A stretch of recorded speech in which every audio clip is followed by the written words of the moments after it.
ChatGPT Plus is free for college students through May. Here's the thing. You've got a lot to do between now and then. Studying for finals, writing papers, trying to keep your life on track. And ChatGPT can help with all of it. It can quiz you for your econ exam, make a study guide from your French notes, plan out your meals and study breaks. It can get really specific on how you like to learn. It can even help you come up with ways to stop procrastinating. So from now until summer break, take advantage of all the ways ChatGPT can make your life easier. Restrictions apply.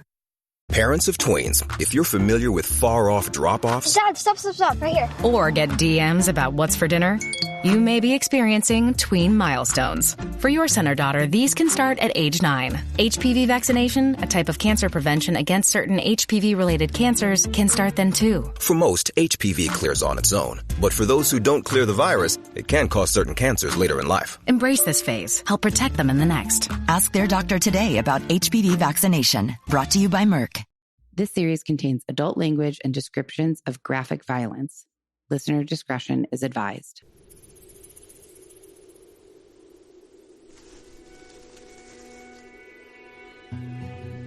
Hello, Death by Southwest listeners. Welcome to Death by Southwest, Thursday edition, which is going to be a true crime headlines edition. Of course, the cat just jumped up here. If you are watching this and not just listening to it, you may notice that I have a new background. No, I did not redo my office. I wish that my office looked like this. This would be cool.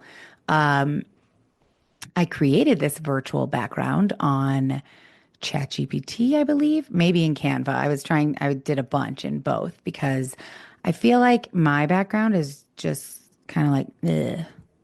You know, it's like very brown, like brown desk, brown doors behind me, brown, I don't know, it just all looks like muted colors. It literally looks like I'm in the desert. Everything just feels kind of like brown and neutral.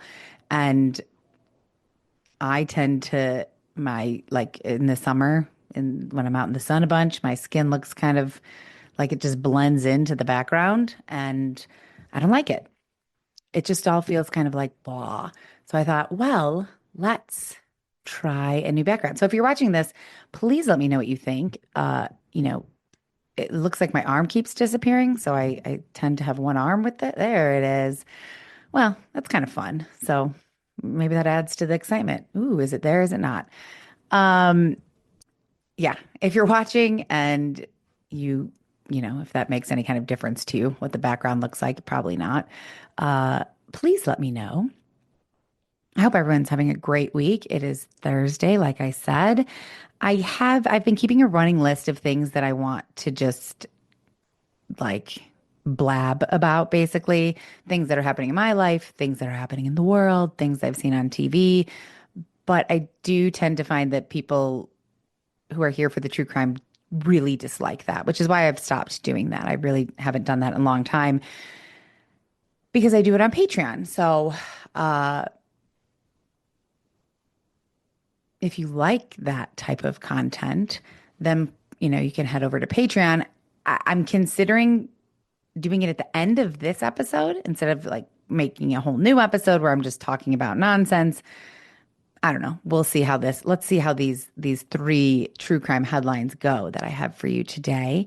I apologize again for not doing this last week. I am trying to be more consistent, but life happens. And I think I told you guys, I don't think I just shared on Patreon. I think I shared that I had a job interview last Thursday. Have not heard yet. My fingers and toes and every other body part is crossed, hoping that it works out. Another, freelance gig. I'm absolutely still working with Jim, but there you go. There's a mini update. So let's jump into our true crime headlines. Remember, these are just stories that have been in the news somewhat recently, and I don't do a deep dive. I'm doing just kind of like a surface dive into these stories, and then writing a brief overview to share with you guys. Stories that I think are interesting. They don't all take place in the Southwest, although our first one does. And our first true crime headline today is called AI Brought Him Back. So we've seen a lot of wild things in true crime: family betrayals, DNA miracles, undercover stings. But I never did think that I would read about a story where the murder victim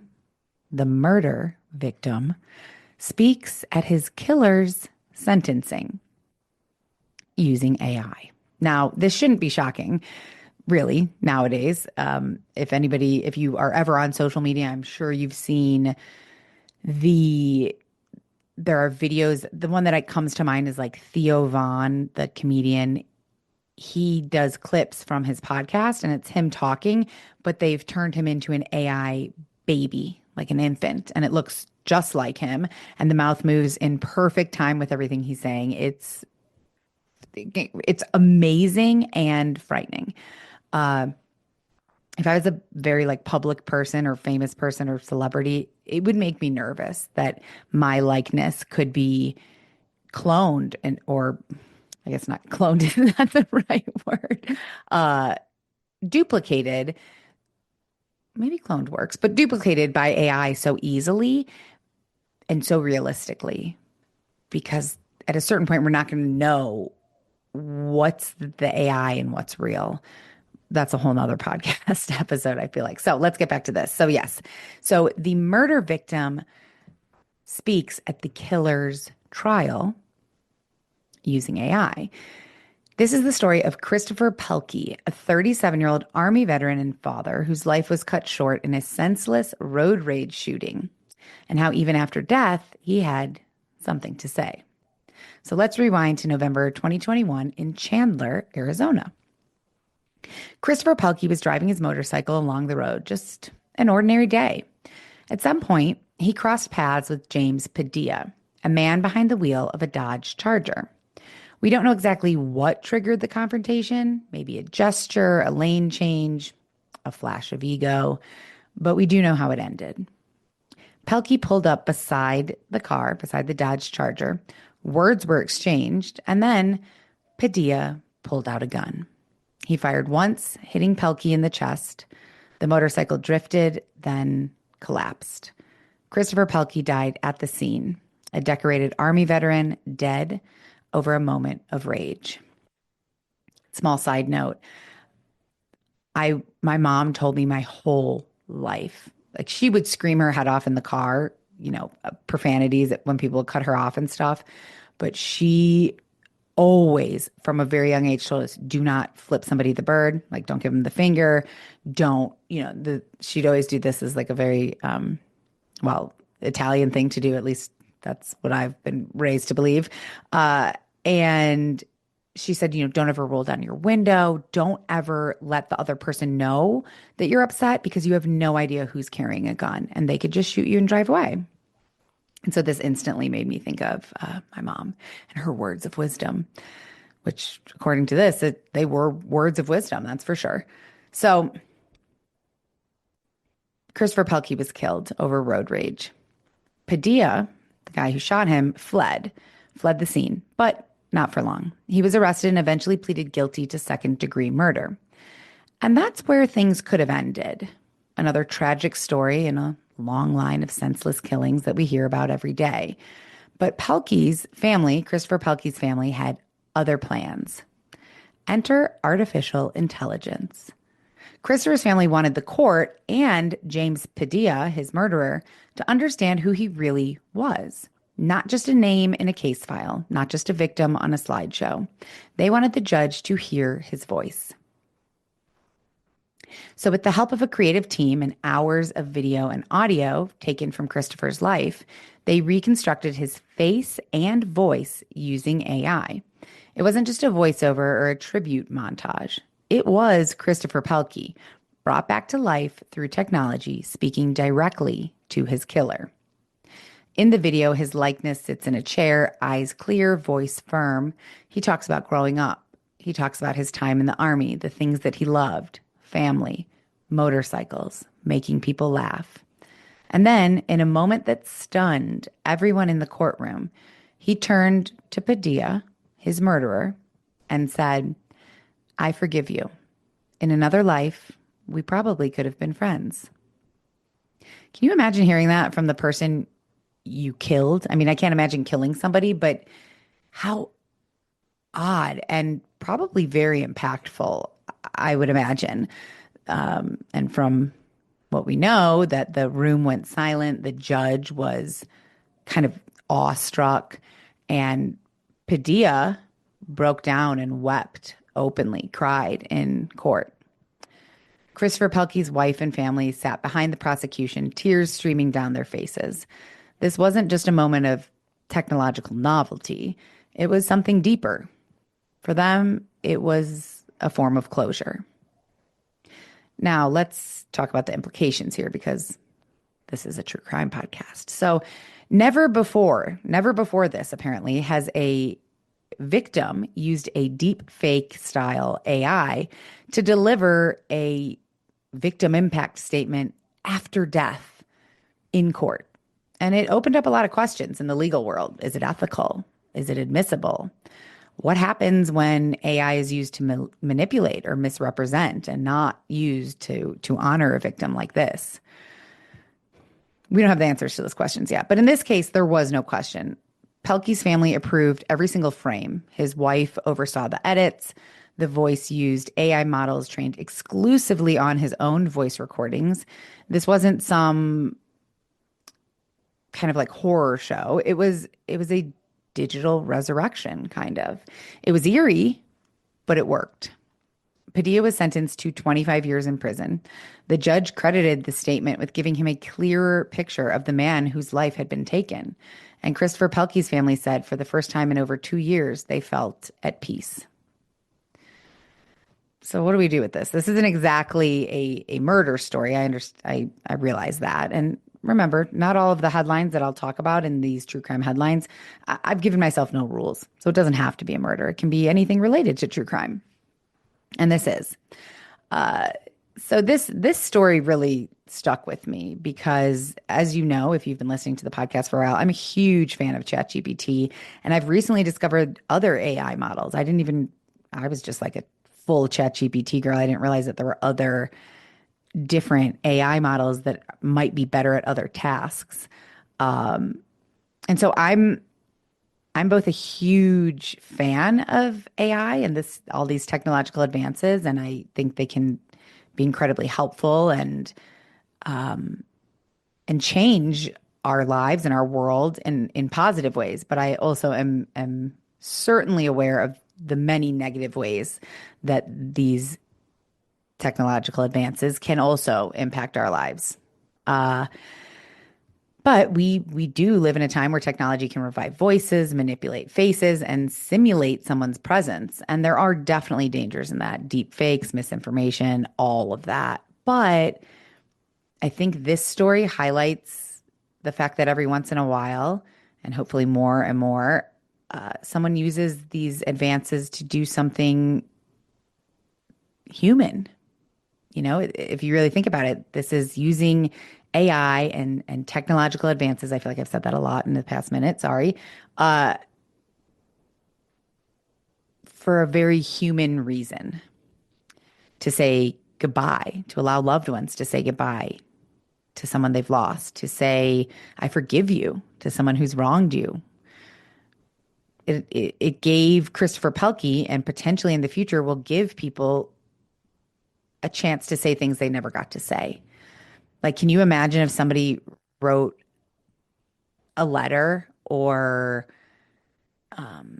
recorded their voice, like, you know, things that had a journal, things like that, and they died, and you were able to have them read that to you in their voice with their likeness? It could be, I mean, it could be traumatic. It could also be very healing for people. And for Christopher Pelkey's family, it was healing. And for the first time ever in a courtroom in Arizona, the dead kind of came back to life. I just thought that was super fascinating. Okay, we're going to move right along to story number 2, called Cold No More. She was found stabbed 24 times in a house that had been set on fire. No suspect, no arrest, and no motive. For 17 years, the murder of Linda Malcolm sat quietly in a stack of cold case files until a Navy veteran, a journalist, and a DNA match started asking the right questions. And now, this unsolved mystery from Port Orchard, Washington, might finally be getting cracked open. So let's go back to when this happened, April 30th, 2008. It was just after 3 a.m. when firefighters were called to a house fire on Sydney Avenue in Port Orchard, a sleepy coastal town about an hour from Seattle. When they arrived, the back half of the home was engulfed in flames. Inside the front room, they found the body of 47-year-old Linda Malcolm. She wasn't just a fire victim, though. She had been stabbed more than 20 times in the chest, neck, abdomen, and arms. There were defensive wounds on her hands.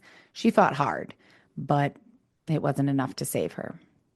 Investigators quickly determined that the fire had been set intentionally, likely to destroy evidence. And just like that, a murder was buried in smoke. So who was Linda Malcolm? She was a former U.S. Navy paralegal, divorced, and had grown children. She was known as a kind, smart, and fiercely independent woman, a woman who didn't take crap from anyone.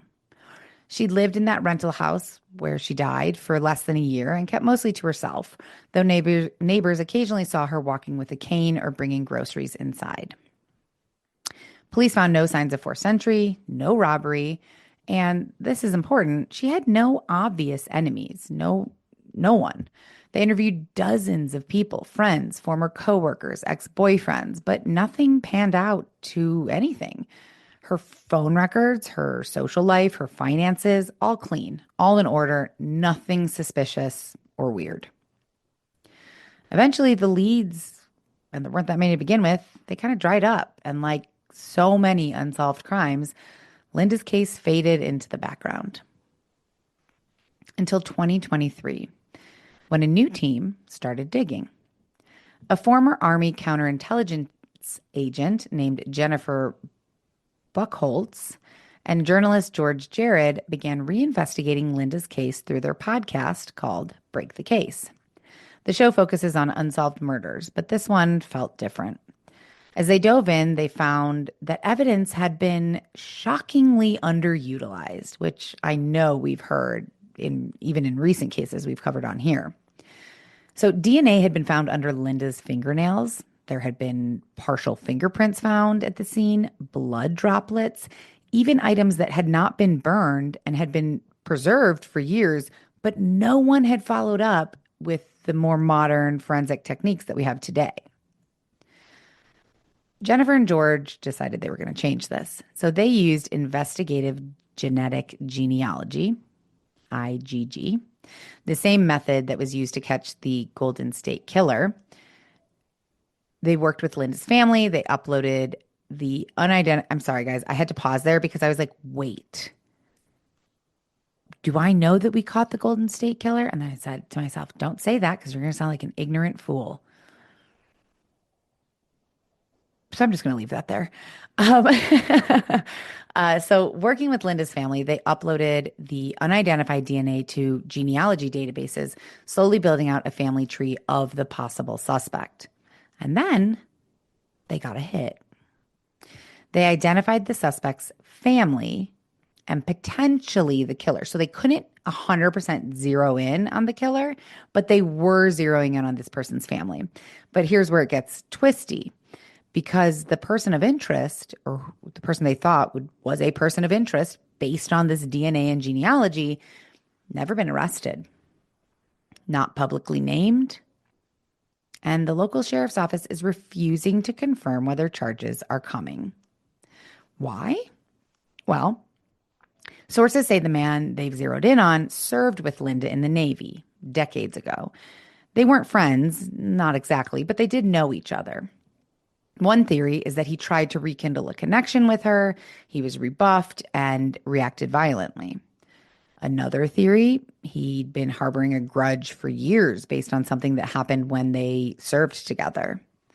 And the fire was, like I said, clearly about erasing the scene.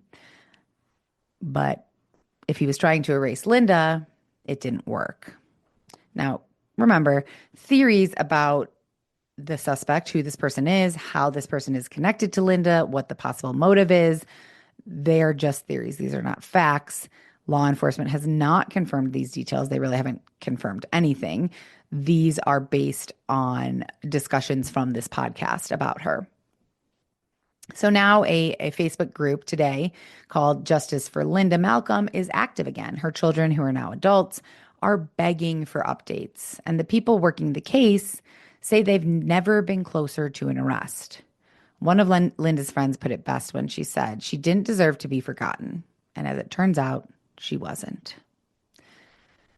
Because, this is not, I've learned doing this podcast, and maybe I had an inkling of it. You hear it on other podcasts and you hear it on the news that there's so many cases that are cold, that are on. I mean, they had, there's TV shows that are dedicated to like fictional TV shows and true TV shows. I'm thinking the show Cold Case, which I've never seen, I assume is dedicated to cold cases, and Unsolved Mysteries.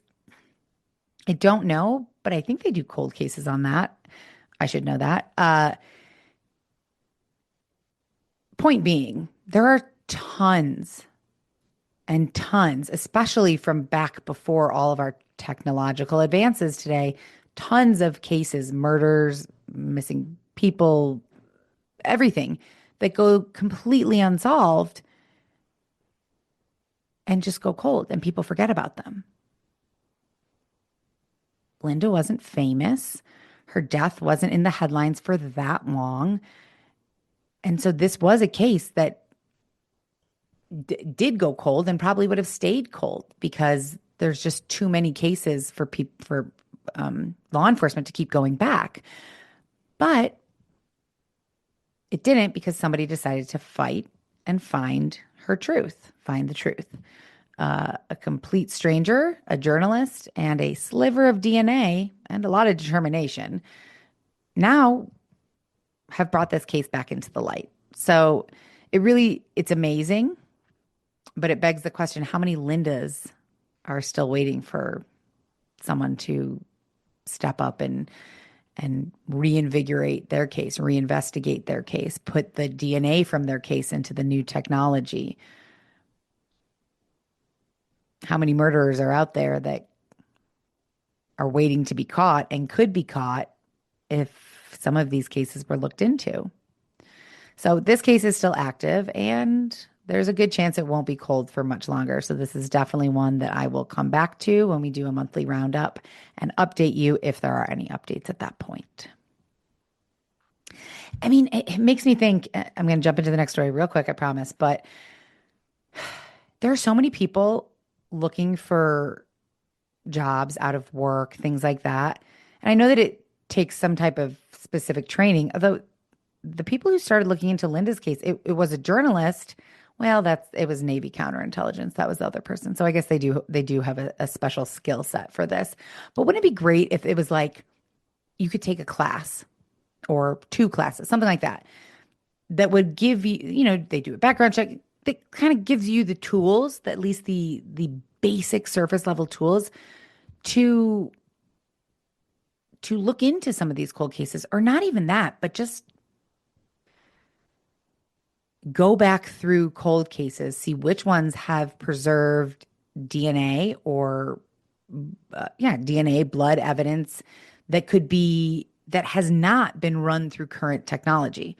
Like, couldn't the FBI, the police department in each city, each town, find people who are willing to just sit there and go through case files and be like, oh, there's DNA evidence in this case. It is preserved. It's in the evidence locker. I don't know if that's actually where it's kept, but it's in the evidence locker. Okay, I'm going to mark this one, and here we go. And this should be run through current technology. I don't know. That may sound very, very ignorant and much more simple than it actually is. I'm sure that I'm simplifying it. So I'll shut up because I don't actually know if any of that's possible. But it would be cool if there was some cool. It would be awesome. Nope, not better. Whatever the word is, it would be something if if there is a way to, without having to reinvestigate all these cold cases, at least go through and see which ones have some type of DNA evidence that was never processed because we didn't have the tools to process it, and then process it now. I did not need to go into all of that. Anyways, we will keep our fingers crossed that we get answers on Linda soon and that her family and friends do. And to round out our 3 true crime headlines today, we have the cop, the robber, and the bicycle. In a quiet corner of South Australia, he was known by a nickname that almost sounded like a joke: the Bicycle Bandit. For over a decade, he committed a string of armed robberies, masked, silent, and always with a getaway plan on 2 wheels. No one knew who he was. No witnesses ever got a good look. It was like he'd pedal in and out of existence. And then nothing. The robberies stopped. The myth faded until 2023, when investigators knocked on the door of a former police officer and firefighter and unmasked a man who'd lived a double life for nearly 20 years. The Bicycle Bandit spree began back in 2004 in and around Adelaide, South Australia. Banks, post offices, betting shops, small-scale places, but frequent. His MO was oddly theatrical. He'd arrive wearing a full face covering, like a balaclava or a helmet, gloves, all black, sometimes a rifle, sometimes a pistol. He was in and out in minutes, and then vanished down the street on a bicycle. No car, no partner, and rarely any witnesses. It was old school, it was efficient, and it was like almost weirdly polite as far as robberies go. Police linked a string of 12 confirmed robberies to the same suspect between 2004 and 2014, and yet they had nothing. All that they knew is that the same person did all of this. They had no other idea anything about this person. No DNA, no security footage that was really worth a damn, not even a clear description. It was like this robber was a ghost on a bicycle. That is until the robberies suddenly stopped. From 2014 to 2022, it was just radio silence. This person just disappeared. Investigators assumed that this bicycle bandit had either died, gone to prison under another name, obviously not the Bicycle Bandit, or simply retired. But behind the scenes, forensic genealogy was starting to change the game. And in 2022, South Australia police decided to run one last Hail Mary on the Bicycle Bandit. They uploaded DNA left at the scene of one of the final robberies to international family tree databases. The same approach that cracked the Golden State Killer case. I don't know why I have that in here twice. They built out an ancestral map using data that went back all the way to the 1800s. They identified distant cousins, and then they narrowed it down through old-fashioned investigation techniques. And all of that led them to a name: Kim Allen Parsons. Now here's where it gets a little crazy. Parsons wasn't just a local. He was, like I mentioned, a former police officer, a volunteer firefighter, and a very respected community member. He lived off the grid for years in a converted shipping container. Sorry, that was a hard S there. Shipping container. I'll sit back when I say it. On a remote patch of land surrounded by trees and isolation. Neighbors described him as quiet, rugged, and a bit of a bush survivalist. He also had an obsession with true crime. According to court records, Parsons had studied famous cases and escape tactics. He allegedly planned his routes using topographic maps, avoided main roads, and maintained a strict no digital footprint lifestyle. Think Ted Kaczynski, but in Australia and with a bike. Police executed a search warrant at his property in late 2023, and what they found was a makeshift bunker, bicycles, multiple firearms, and meticulously cataloged robbery research. He was arrested on the spot. He later pled guilty to multiple charges of armed robbery. In court, he claimed he had turned to crime out of financial desperation. A failed marriage, mounting debt, and no support is what led him to it. But prosecutors painted a different picture. A man who enjoyed the control, the planning, and the chase. He didn't just want the money. He wanted to get away with it. And for a long time, he did. At sentencing, Parsons showed little emotion, but in a moment that caught the courtroom off guard, he agreed to repay the stolen money and offered to face his victims directly, saying, "I didn't think about them as people, but I do now." Still, he received a pretty lengthy prison sentence, and his case is now being studied by international law enforcement as a model for long-term evasion and the power of forensic genealogy. What I like about this story is that it's quiet. It's not a flashy story. There's no body count. There's no salacious twist. It's just a man on a bike robbing banks in the middle of the day and then disappearing into the suburbs of Australia for 10 years. It's pretty impressive, honestly. If he had hurt people, killed people, maybe I would feel differently. But he didn't. He just stole money, which kind of makes me think, like, how many other criminals are out there just kind of waiting it out, assuming that law enforcement or the system will just forget them because more criminals keep coming along.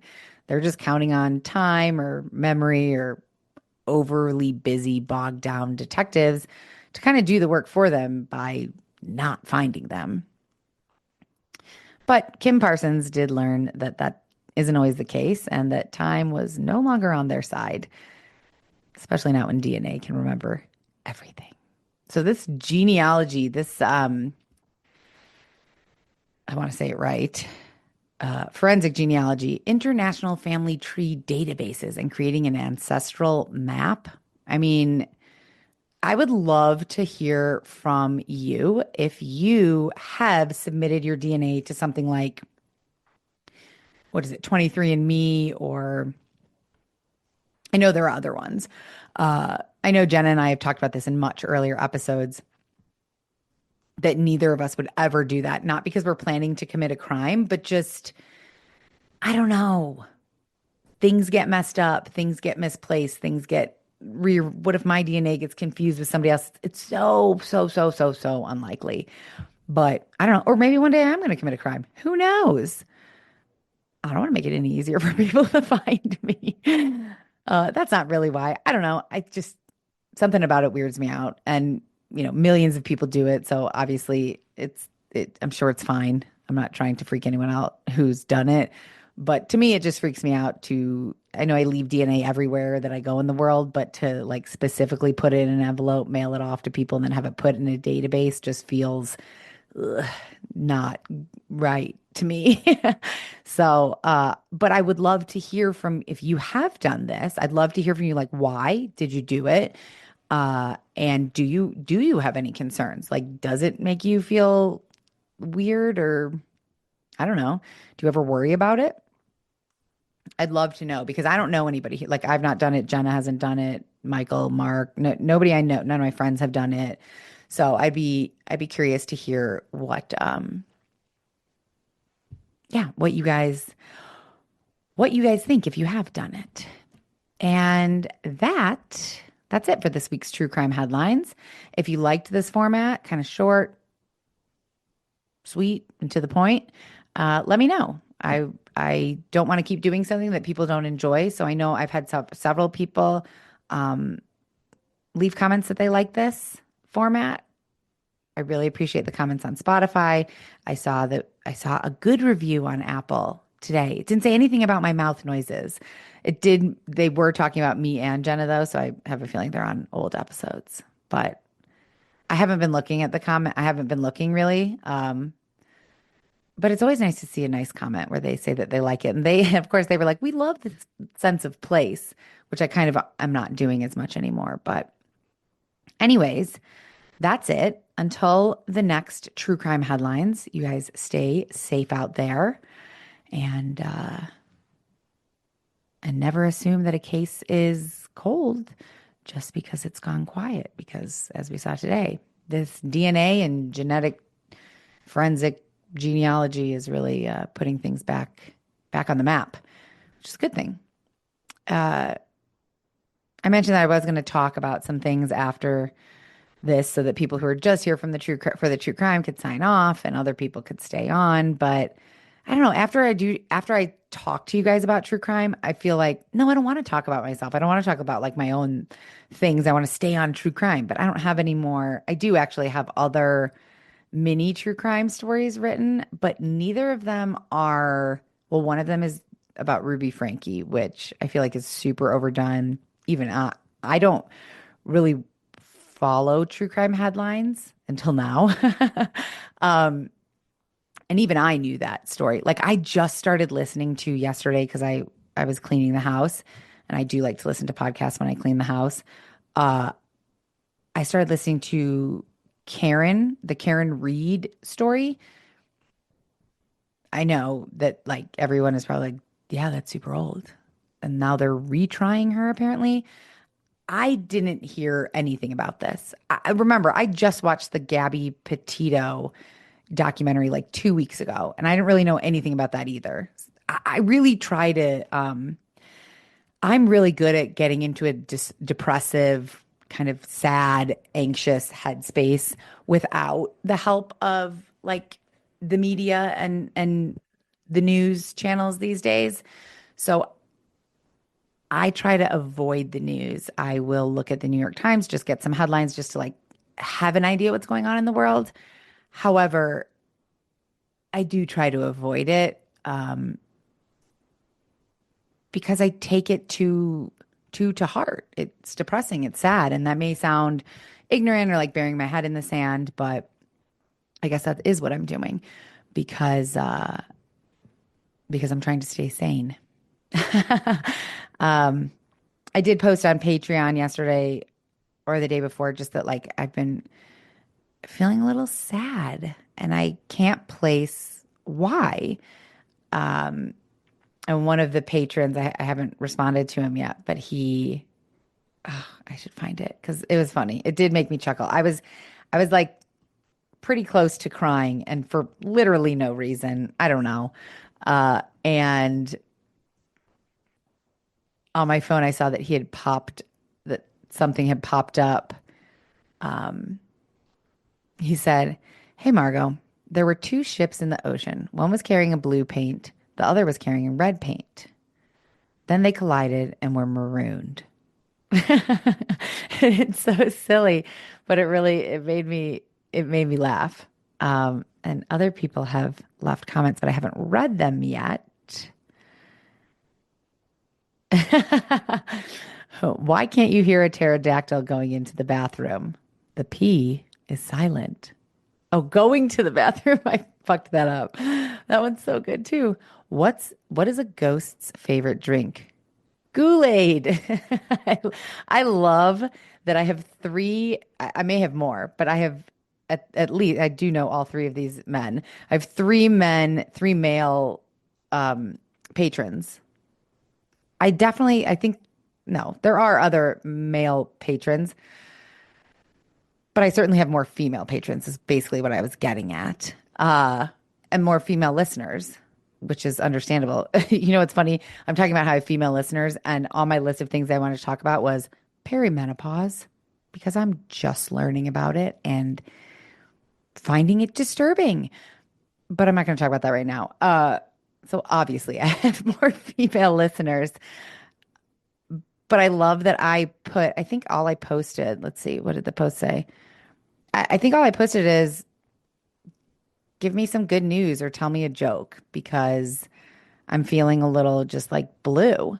And I love that all three dudes left a joke and they were all funny. So thank you to all three. You know who you are. Eric, Dave, and Zeka, thank you very much. That made me laugh. And Eric, I did see yours. Like I posted that and you responded. I just posted it from my phone and you responded. Your response popped up. You know, I get notifications from Patreon, but I only see them if I'm looking at my phone. They like pop up at the top and then they disappear. And so I happened to see that. And I was kind of like almost crying. And then I saw that and it made me laugh. So I really do appreciate all of you guys. I appreciate every single person who's listening. And those of you on Patreon who have gotten to know me very well. I'm always incredibly grateful for your support, the fact that you listen and care and respond and encourage me. And it feels like I have my like own little, like very supportive community. And I'm trying to encourage people. I did post something about this, but I'm trying to encourage people on Patreon to use the chat, the like chat room feature that's on there.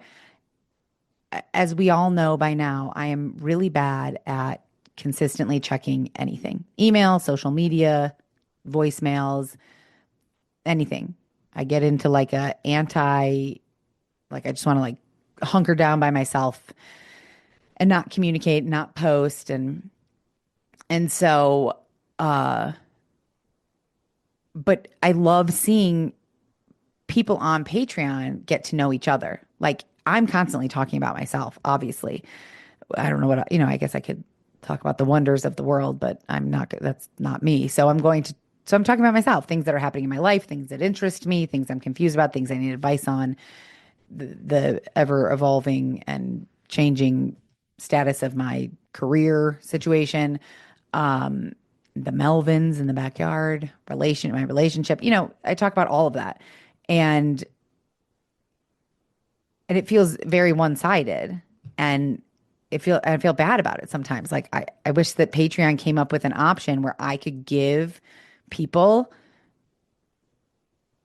like I could turn it on or off. So like for one day a week, I could be like, okay, you guys post. Like you record something on your phone and post it. Let's learn about you.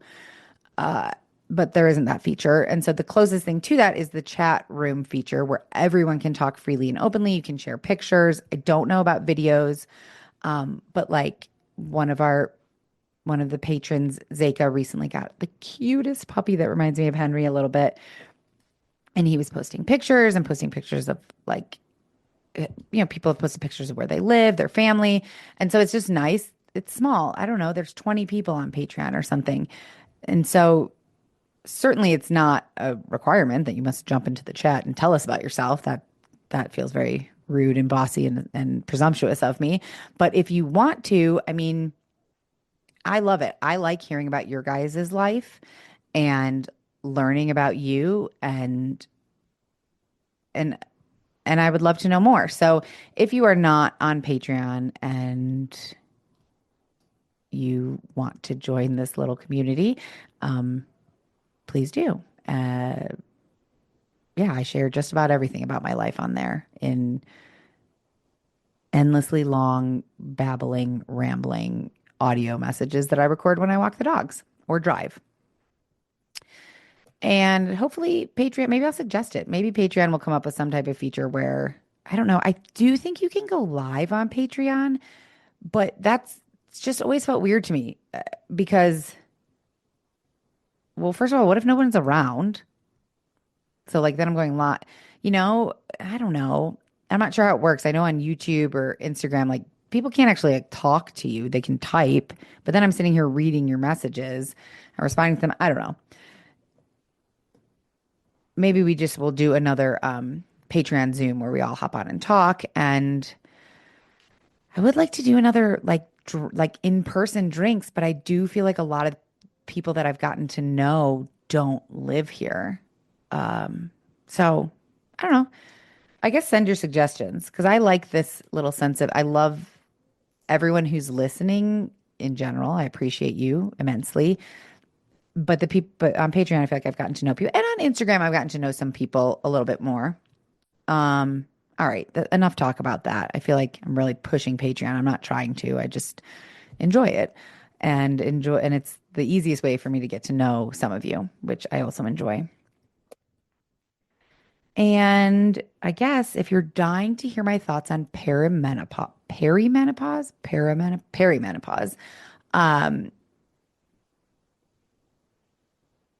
I'm not going to do that right now. That feels excessive. But I like saw this Instagram post. Okay, fine. I am doing it a little bit. I saw this Instagram post. I don't have it in front of me. Uh, for this, I'm going to get it in front of me right now, guys. You know, if if you don't, if you're not interested, you could sign off, right? That's what I feel. Um, I can't remember which Instagram account I saved it on. Not this one. Well, I read the post. It was like a swipe through with, you know, words. Hold on, I can't do two things at once. I should really pause this, but if you're still here, then you know me. Here we go. Okay. So this,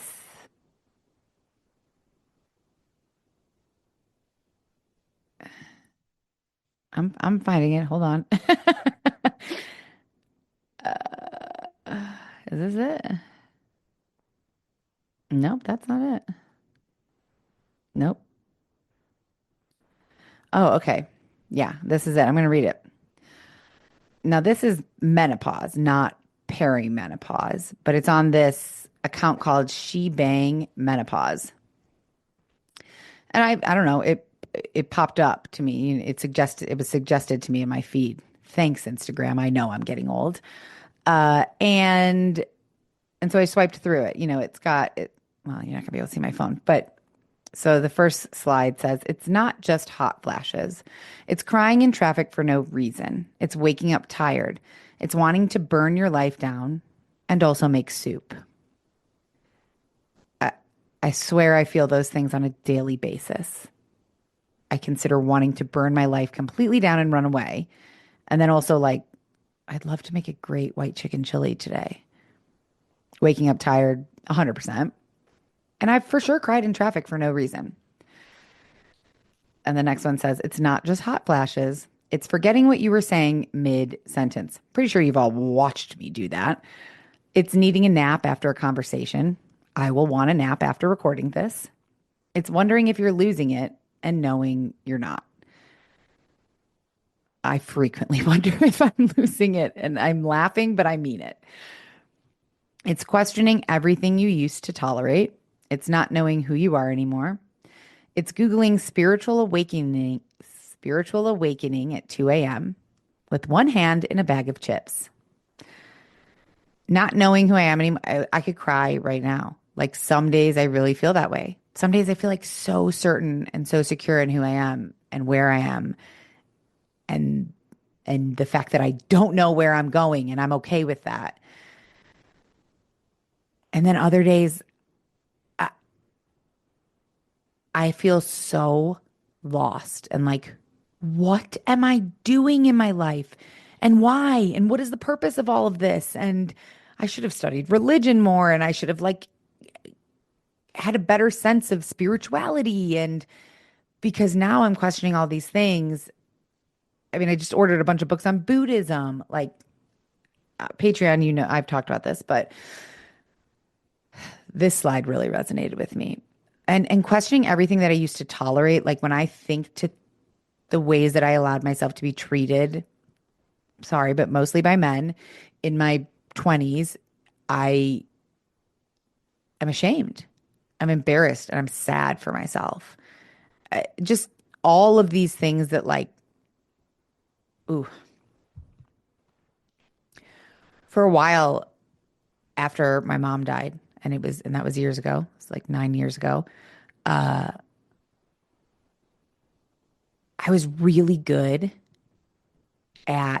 became really good at, I guess, compartmentalizing, but basically just not thinking about anything except for this exact moment. Like I got really scary good at it. I was never worried about any bills. I'll cross that bridge when I come to it. When I have to pay the bill, I'll worry about the bill. What am I going to eat later? No. And for like future stuff, forget it. I never thought about that. I could really zero in on whatever I was doing in that exact moment, whether it was watching TV, reading a book, going for a walk, doing work. That's when I was showering. Now I bring my phone in and watch TikTok because that's the only time I watch TikTok. So I feel like that is an important thing to say. It's not like I'm watching TikTok all day and I can't leave my phone. I have to bring it in the shower. I also don't know why I'm justifying this. Yeah, now I'm not great at that. I find myself annoyed by more things. I find myself worrying about more things, spiraling about more things. Let's keep going. It's not just hot flashes. It's standing in your closet wondering who bought all these clothes. It's changing outfits 4 times before you cancel your plans anyways. Definitely do that. It's trying to look put together while actively coming undone. And that one really hits me. I don't try that hard to look put together, honestly, because I don't have to go to an office, luckily. But when I do try to look put together, I still feel on the inside like, holy shit, who am I? What am I doing? My life is simultaneously coming together, which I feel like it should already be together at 40, but it is coming together and it is completely falling apart. How is that possible? But that's how it feels. It's fantasizing about faking your own disappearance. It's wondering how far you'd get on 1 tank of gas and a protein bar. It's planning your exit, then remembering you have to pick your kid up from school at 3. So I don't have any kids, but I have fantasized about like, I'll just leave. Like, I'll just leave. I'll quietly keep working for Jim and doing what I'm doing. But otherwise, I'll just disappear from my life and just start over somewhere. I don't know why. My life is good. I don't need to run away from anything. But sometimes that sounds awesome. It's standing in front of the refrigerator like it owes you answers. It's wondering if everyone's always been this annoying. It's wanting to disappear and then getting mad. No one noticed you were quiet. Oh, so well said. So well said. The other day, I turned off my phone for the entire day. From the moment I woke up to the moment I got in bed, my phone was off. I turned it on like twice to check something, to check like my teachers pay teachers or something, because I couldn't remember the password to get on the computer. And annoyingly, my computer also gets my text messages. So it wasn't like a full cutoff from everything. But I found myself by like 4 being like, what? When I did turn my phone on to check something, I was like, wow, no texts, no calls. Like no one's noticed that I'm just unavailable. I wanted to be unavailable. I didn't want anyone to contact me. But then I still was like, well, why didn't anybody notice that I was unavailable? So stupid. And I do find myself way more annoyed with people these days. I like got to know somebody a little bit, like a new person, really liked them, and then realized, oh, I do not like this person. Like they are so annoying and really bother me. And I wish I didn't feel that way because they're nice. Like they seem like a kind-hearted person. I don't think they're a bad person, but most things that they say I find to be like very annoying and irritating. Since when do I get annoyed and irritated? I used to like everyone. Like everyone. I wouldn't find anyone annoying. Who am I? This one's good. It's starting a podcast in your notes app at 2 a.m. It's deleting it the next morning. It's cycling between I am the storm and I just want a grilled cheese. I mean, most days I'm like, I'm going to kick this day's ass. I'm starting off positive. Positive things happen to positive people. I'm going to be positive. I'm going to think positive.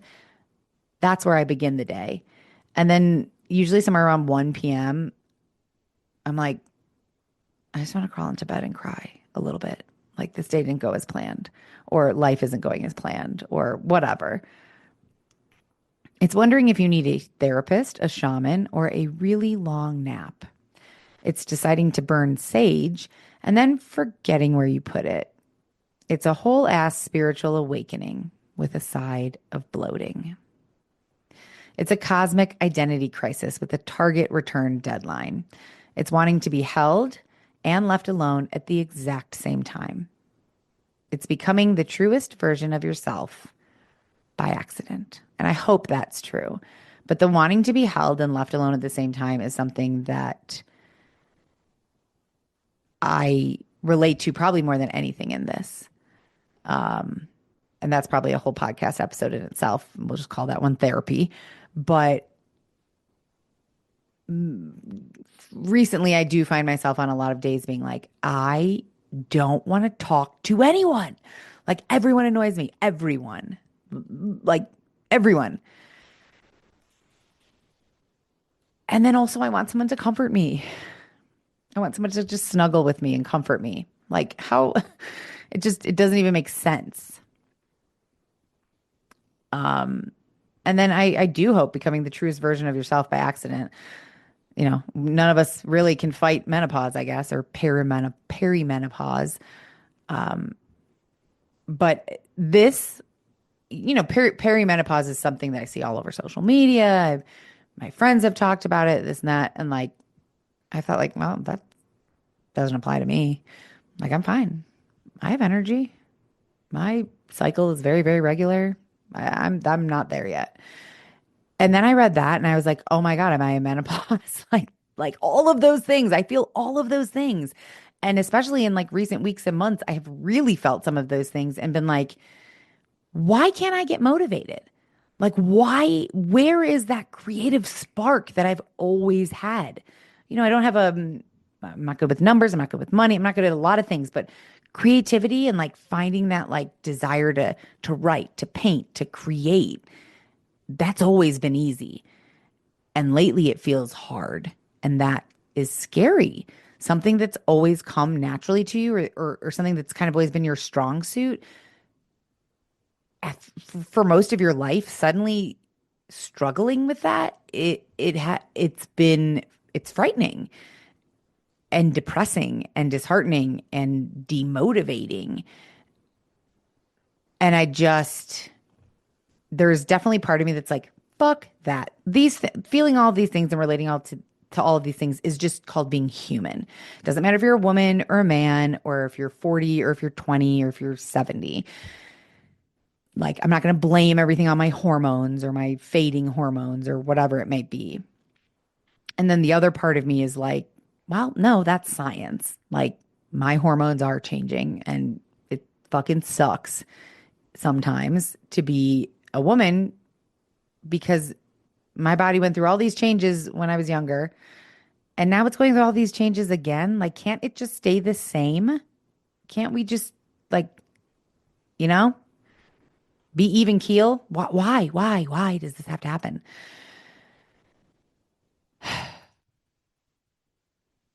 Did I not say that I'm not going to talk about perimenopause and I'm just going to sign off and then spend 15 minutes talking about it and reading you an Instagram post? Yep, that's right. That fits right into this Instagram post. Being like, I'm not going to do this and then saying, no, I am. So I think we've lost all the men in the room here. But if we haven't, and if there are any men listening, and if you have a wife, girlfriend, friend, sister, mother, in her 40s or 50s who may be dealing with some of these things, be nice to her because it sucks. And you know what sucks more?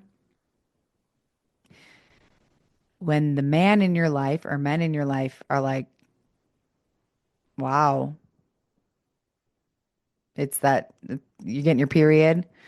Now, I've flipped the script on that. And so whenever Mark's in a bad mood, I say to him, are you on your period? Because it annoys me that I've been asked that for most of my life. And so now I think that sometimes Mark has his period and Michael has his period. Like, that happens. It's not an actual period, but they get moody like they're having a period sometimes.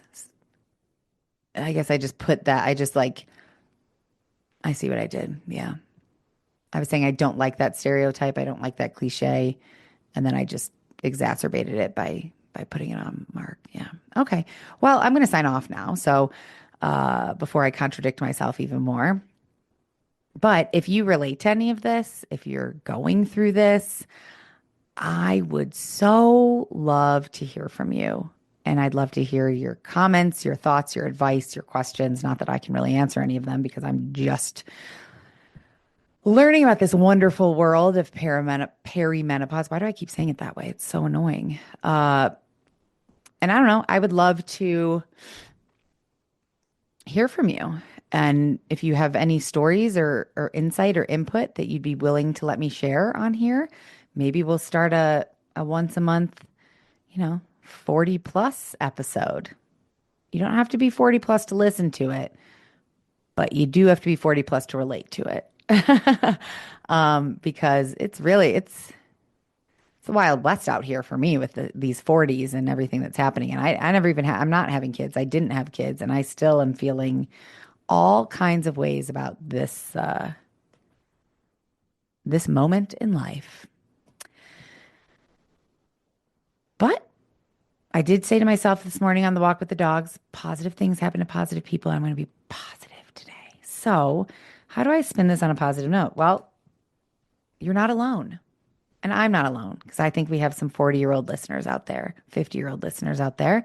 And so that helps me feel less alone. And maybe listening to me helps you feel less alone. So we're going to end it there. From true crime to menopause, you never know what you're going to get here at Death by Southwest. I appreciate you guys for listening. I love you. I will be back on Tuesday with a new episode. And yeah, I really would love to hear from you if you are dealing with any of these same female related things, because some days I feel like I'm losing my mind, and maybe it would help to all share. We can all support each other. Okay, that's it. Love you guys. I hope you have a fantastic weekend, and thank you for listening. Leave a review, leave a, all the things. They really do help. And even if you don't, I love you anyways. Okay, bye. Death by Southwest is hosted by Jenna Schneider and Margot Carmichael. Executive produced by Margot Carmichael. Produced by Jenna Schneider. Audio editing and sound design by Margot Carmichael. Music by Soundstripe. And a special thanks to Edward R. Murrow for letting us borrow his famous sign-off phrase, good night and good luck.